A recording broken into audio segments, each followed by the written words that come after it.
এই একটা করে সানডে পাই আর এত রকমের কাজ থাকে যে কি বলবো। তার মধ্যে এই একটা কাজ আমার জন্য খুব ইম্পর্টেন্ট, সেটা হচ্ছে জিনিসপত্র ডিক্লাটার করা। আমার তো অনেক মেকআপের জিনিসপত্র, মাঝে মাঝে না তাকিয়ে দেখলে না কি যে হয় কে কি বলবো।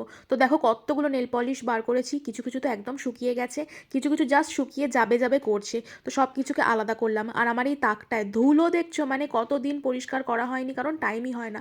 তো এই যে সব কিছু আমি টেনে বার করেছি আজকে সুন্দর করে পরিষ্কার করব বলে। পারফিউমসের সেকশনটাও ঠিক করেছি পরিষ্কার করব, কারণ বক্সেস দিয়ে রাখলে অনেকটা জায়গা খাচ্ছে। তো দেখো আমি সুন্দর করে সাজিয়েছি আর জায়গাটা দেখতে এত সুন্দর লাগছে যে কি বলবো। মানে আমার তো মন একদম ভালো হয়ে গেছে, এইদিকে তাকালেই মন ভালো হয়ে যাবে বলে আমার ধারণা। তো দেখো আমি সুন্দর করে সব গুছিয়ে ফেলেছি আর এটা যেন আলাদা লেভেলের একটা স্যাটিসফ্যাকশন যখন আমি দেখি যে আমার জিনিসপত্র সব সুন্দর করে গোছানো আছে।